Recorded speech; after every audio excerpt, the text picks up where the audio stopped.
File 8. Chapter 8. The sun was up so high when I waked that I judged it was after 8 o'clock. I laid there in the grass and the cool shade thinking about things and feeling rested and rather comfortable and satisfied.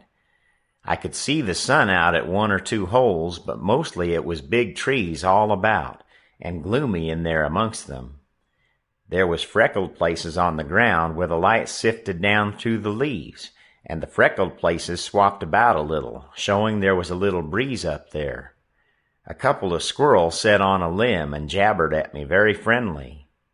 I was powerful lazy and comfortable, didn't want to get up and cook breakfast. Well, I was dozing off again when I thinks I hears a deep sound of boom away up the river. I rouses up and rests on my elbow and listens. Pretty soon I hears it again. I hopped up and went and looked out at a hole in the leaves, and I see a bunch of smoke laying on the water a long ways up, about abreast the ferry. And there was the ferry boat full of people floating along down. I knowed what was the matter now. Boom! I see the white smoke squirt out of the ferry boat's side. You see, they was firing cannon over the water, trying to make my carcass come to the top.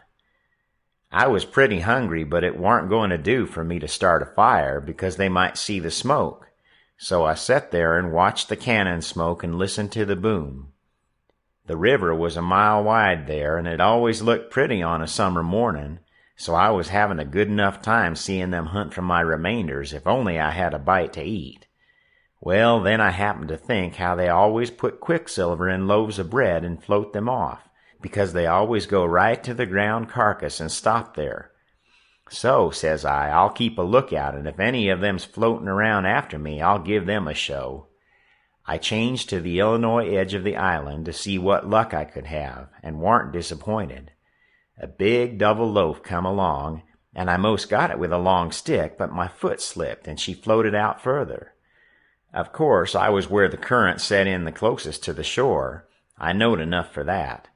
But by and by along comes another one, and this time I won.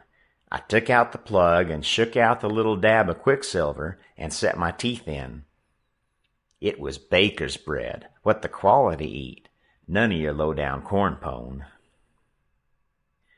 I got a good place amongst the leaves and sat there on a log, munching the bread and watching the ferry boat, and very well satisfied.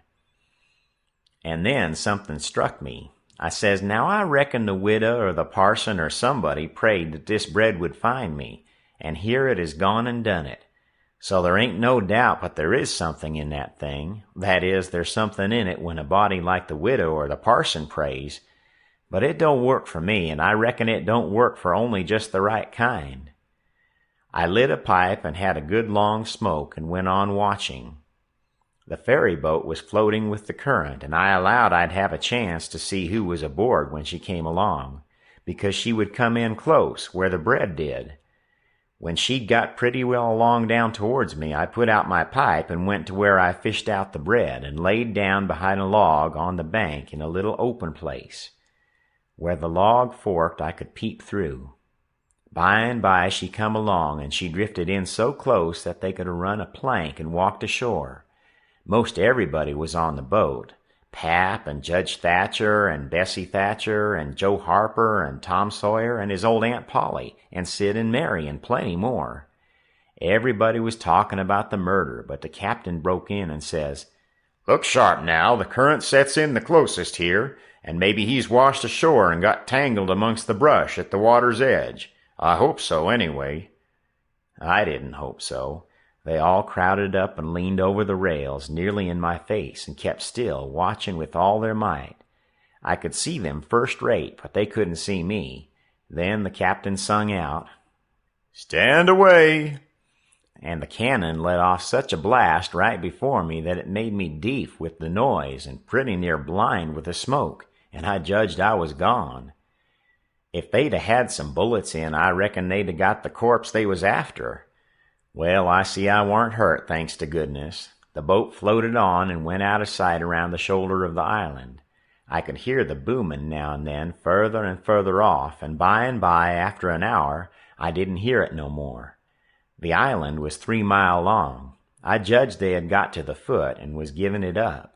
But they didn't yet a while. They turned around the foot of the island and started up the channel on the Missouri side, under steam and booming once in a while as they went. I crossed over to that side and watched them. When they got abreast the head of the island, they quit shooting and dropped over to the Missouri shore and went home to the town. I knowed I was all right now. Nobody else would come a-hunting after me. I got my traps out of the canoe and made me a nice camp in the thick woods. I made a kind of tent out of my blankets to put my things under so the rain couldn't get at them. I catched a catfish and haggled him open with my saw, and towards sundown I started my campfire and had supper. Then I set out a line to catch some fish for breakfast. When it was dark, I set my campfire smoking and feeling pretty well satisfied, but by and by it got sort of lonesome, and so I went and sat on the bank and listened to the current swashing along, and counted the stars and drift logs and rafts that come down, and then went to bed. There ain't no better way to put in time when you're lonesome.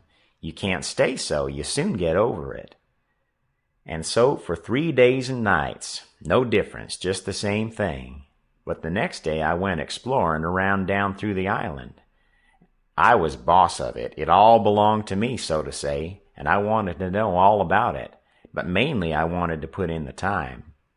I found plenty strawberries, ripe and prime, and green summer grapes and green raspberries, and the green blackberries was just beginning to show. They would all come in handy by and by, I judged. Well, I went fooling along in the deep woods till I judged I warn't far from the foot of the island. I had my gun along, but I hadn't shot anything. It was for protection, though I would kill some game nigh home. About this time I mighty near stepped on a good-sized snake, and it went sliding off through the grass and flowers, and I after it, trying to get a shot at it. I clipped along, and all of a sudden I bounded right onto the ashes of a campfire that was still smoking. My heart jumped up amongst my lungs. I never waited for to look further, but uncocked my gun and went sneaking back on my tiptoes as fast as ever I could. Every now and then I stopped a second amongst the thick leaves and listened, but my breath come so hard I couldn't hear nothing else. I slung along another piece further and then listened again, and so on and so on. If I see a stump, I took it for a man. If I trod on a stick and broke it, it made me feel like a person had cut one of my breaths in two, and I only had got half, and the short half too.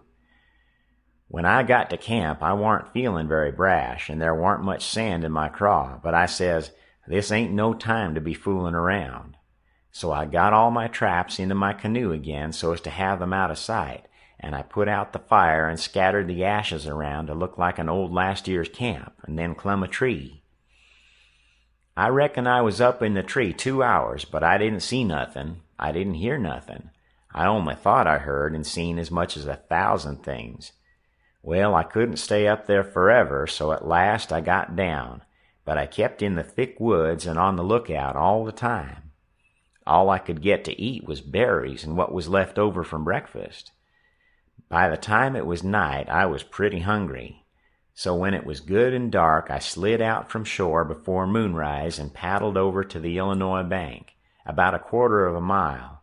I went out in the woods and cooked a supper, and I had about made up my mind I would stay there all night when I hear a plunkety-plunk, plunkety-plunk, and says to myself, horses coming, and next I hear people's voices. I got everything into the canoe as quick as I could, and then went creeping through the woods to see what I could find out.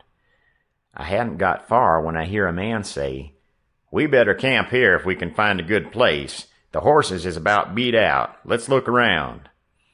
I didn't wait, but shoved out and paddled away easy. I tied up in the old place and reckoned I would sleep in the canoe. I didn't sleep much. I couldn't somehow for thinking, and every time I waked up I thought somebody had me by the neck, so the sleep didn't do me no good. By and by I says to myself, I can't live this way. I'm a-going to find out who it is that's here on the island with me. I'll find it out or bust. Well, I felt better right off. So I took my paddle and slid out from shore just a step or two, and then let the canoe drop along down amongst the shadows. The moon was shining, and outside of the shadows it made most as light as day. I poked along well on to an hour, everything still as rocks and sound asleep. Well, by this time I was most down to the foot of the island. A little ripply, cool breeze begun to blow, and that was as good as saying the night was about done. I give her a turn with the paddle and brung her nose to shore. Then I got my gun and slipped out and into the edge of the woods. I sat down there on a log and looked out through the leaves. I see the moon go off watch, and the darkness begin to blanket the river. But in a little while I see a pale streak over the treetops and knowed the day was coming. So I took my gun and slipped off towards where I had run across that campfire, stopping every minute or two to listen. But I hadn't no luck somehow. I couldn't seem to find the place. But by and by, sure enough, I catched a glimpse of fire away through the trees. I went for it, cautious and slow. By and by I was close enough to have a look, and there laid a man on the ground. It most gave me the fantids. He had a blanket around his head, and his head was nearly in the fire. I sat there behind a clump of bushes in about 6 foot of him, and kept my eyes on him steady. It was getting gray daylight now. Pretty soon he gapped and stretched himself and hove off the blanket, and it was Miss Watson's Jim. I bet I was glad to see him. I says, "Hullo, Jim," and skipped out. He bounced up and stared at me wild. Then he drops down on his knees and puts his hands together and says, "Don't hurt me, don't. I hain't ever done no harm to a ghost. I always liked dead people and done all I could for 'em. You go and get in the river again where you belongs, and don't do nothing to old Jim that is always your friend." Well, I warn't long making him understand I warn't dead. I was ever so glad to see Jim. I warn't lonesome now. I told him I warn't afraid of him telling the people where I was. I talked along, but he only sat there and looked at me, never said nothing. Then I says, "It's good daylight. Let's get breakfast. Make up your campfire good." "What's the use of making up the campfire to cook strawberries and such truck? Well, you got a gun, ain't you? Then we can get something better than strawberries." "Strawberries and such truck," I says. "Is that what you live on?" "I couldn't get nothing else," he says. "Why, how long you been on the island, Jim?" "I come here the night after you was killed." "What, all that time?" "Yes, deedy." "And ain't you had nothing but that kind of rubbish to eat?" "No, sir, nothing else." "Well, you must be most starved, ain't you?" "I reckon I could eat a hoss. I think I could. How long you been on the island?" "Since the night I got killed." "No. Why, where's you lived on? But you got a gun. Oh, yes, you got a gun. That's good. Now you kill something, and I make up the fire." So we went over to where the canoe was, and while he built a fire in a grassy open place amongst the trees, I fetched meal and bacon and coffee pot and frying pan, and sugar and tin cups, and the nigger was set back considerable, because he reckoned it was all done with witchcraft. I catched a good big catfish, too, and Jim cleaned him with his knife and fried him. When breakfast was ready, we lolled on the grass and eat it smoking hot. Jim laid in with all his might, for he was most about starved. Then, when we had got pretty well stuffed, we laid off and lazied. And by Jim says, "But looky here, Huck, who was it that is killed in that shanty if it warn't you?" Then I told him the whole thing, and he said it was smart. He said Tom Sawyer couldn't get up to no better plan than what I had. Then I says, "How do you come to be here, Jim, and how'd you get here?" He looked pretty uneasy and didn't say nothing for a minute. Then he says, "Maybe I better not tell." "Why, Jim?" "Well, there's reasons, but you wouldn't tell on me if I was to tell you, would you, Huck?" "Blamed if I would, Jim." "Well, I believe you, Huck. I run off." "Jim!" "But mind, you say you wouldn't tell. You know you say you wouldn't tell, Huck." "Well, I did. I said I wouldn't, and I'll stick to it. Honest Injun, I will. People would call me a low-down abolitionist and despise me for keeping mum, But that don't make no difference. I ain't a-goin' to tell, and I ain't a-goin' back there anyways. So now let's know all about it. Well, you see, it is this way. Old Missus, that's Miss Watson, she pecks on me all the time and treats me pretty rough. But she always said she wouldn't sell me down to Orleans. But I noticed they was a nigger trader round the place considerable lately, and I began to get uneasy. Well, one night I creeps to the door pretty late, and the door won't quite shut, and I hear old Missus tell the widow she gwine to sell me down to Orleans, but she didn't want to, but she could get $800 for me, and it is such a big stack of money she couldn't resist. The widow she tried to get her to say she wouldn't do it, but I never waited to hear the rest. I lit out mighty quick, I tell you. I tuck out and shinned down the hill and spec to steal a skiff long the shore somewheres above the town, but they was people a-stirring yet, so I hid in the old tumble-down cooper shop on the bank to wait for everybody to go away. Well, I was there all night. There was somebody round all the time. Long 'bout 6 in the morning, skiffs began to go by, and 'bout 8 or 9, every skiff that was long was talking about how your pap come over to the town and say you's killed. These last skiffs was full of ladies and gentlemen a-going over for to see the place. Sometimes they pulled up at the shore and take a rest before they start across. So by their talk, I got to know all about the killing. I's powerful sorry you's killed, Huck, but I ain't no more now. I laid there under the shavings all day. I was hungry, but I wa'n't feared, because I knowed old Missus and the widow was going to start to the camp meeting right after breakfast and be gone all day, and they knows I goes off with the cattle about daylight, so they wouldn't expect to see me round the place, and so they would miss me till after dark in the evening. The other servants wouldn't miss me, 'cause they shin out to take a holiday soon as the old folks is out of the way.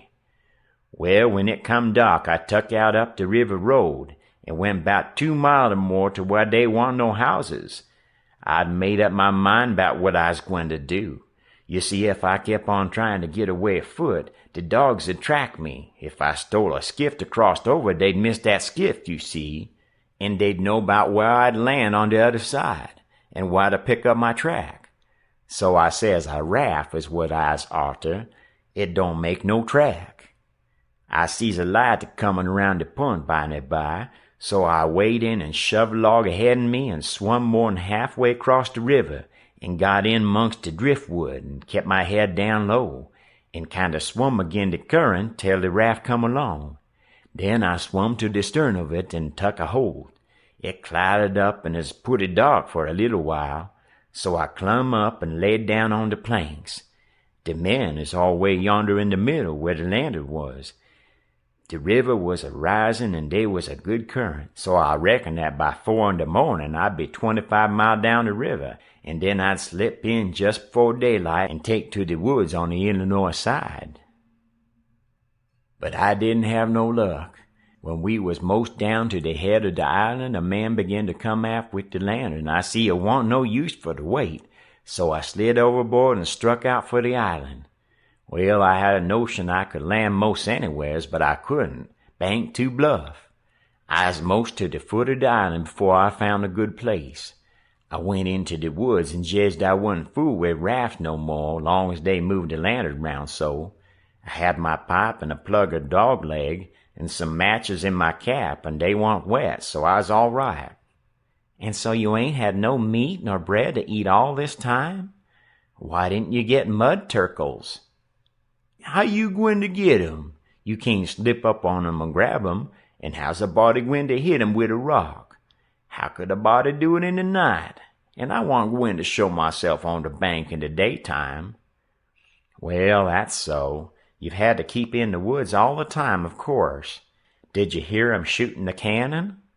Oh, yes, I knowed they was arter you. I see 'em go by here, watched 'em through these bushes. Some young birds come along, flying a yard or two at a time and lighting.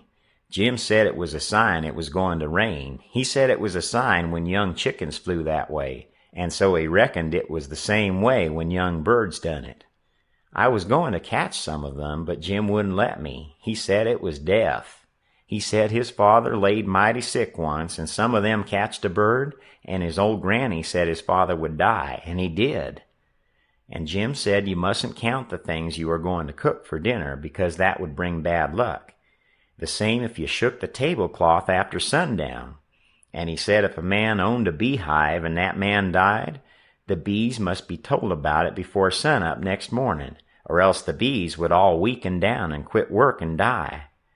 Jim said bees wouldn't sting idiots, but I didn't believe that because I had tried them lots of times myself, and they wouldn't sting me.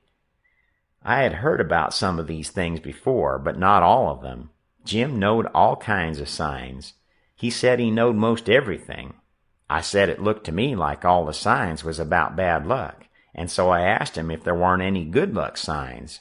He says, "Mighty few, and they ain't no use to a body. What you want to know when good luck's a-comin' for? Want to keep it off?" And he said, "If you's got hairy arms and a hairy breast, it's a sign that you's a-gwine to be rich. Well, there's some use in a sign like that, 'cause it's so fur ahead. You see, maybe you's got to be poor a long time first, and so you might get discouraged and kill yourself if you didn't know by the sign that you gwine to be rich by. Have you got hairy arms and a hairy breast, Jim? What's the use to ask that question? Don't you see I has? Well, are you rich? No, but I've been rich once and gwine to be rich again. Once I had $14, but I took to speculating and got busted out. What did you speculate in, Jim? Well, first I tackled stock. What kind of stock? Why, livestock, cattle, you know. I put $10 in a cow, but I ain't gwine to risk no more money in stock. The cow up and died on my hands. So you lost the $10? No, I didn't lose it all. I only lost about 9 of it. I sold the hide and tallow for $1.10. You had $5.10 left. Did you speculate any more? Yes, you know that one-legged nigger that belonged to old Mr. Bradish? Well, he sawed up a bank and said anybody that put in $1 would get $4 more at the end of the year. Well, all the niggers went in, but they didn't have much. I was the only one that had much, so I stuck out for more than $4 and said if I didn't get it, I'd start up a bank myself. Well, of course, that nigger wanted to keep me out of the business because he said they weren't business enough for 2 banks. So he said I could put in my $5 and he'd pay me $35 at the end of the year. So I done it. Then I reckoned I'd invested $35 right off and keep things a-moving.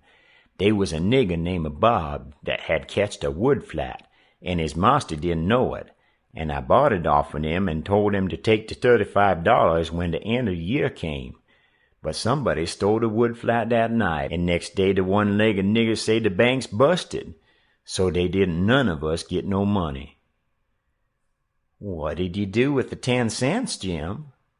Well, I was going to spend it, but I had a dream, and the dream told me to give it to a nigger's name, Balaam. Balaam's ass, they called him for short. He's one of them chuckleheads, you know, but he's lucky, they say, and I see I warn't lucky. The dream say let Balaam invest the 10 cents and he'd make a raise for me. Well, Balaam, he took the money, and when he was in church he heard the preacher say that whoever give to the poor lend to the Lord, and bound to get him money back 100 times. So Balaam he tuck and give the 10 cents to the poor, and laid low to see what was going to come of it. Well, what did come of it, Jim? Nothing never come of it. I couldn't manage to collect that money no way, and Balaam he couldn't. I ain't going to lend no more money doubt I see the security. Bound to get your money back 100 times, the preacher says. If I could get the 10 cents back, I'd call it square and be glad of the chance. Well, it's all right anyway, Jim, long as you're going to be rich again sometime or other. Yes, and I's rich now, come to look at it. I owns my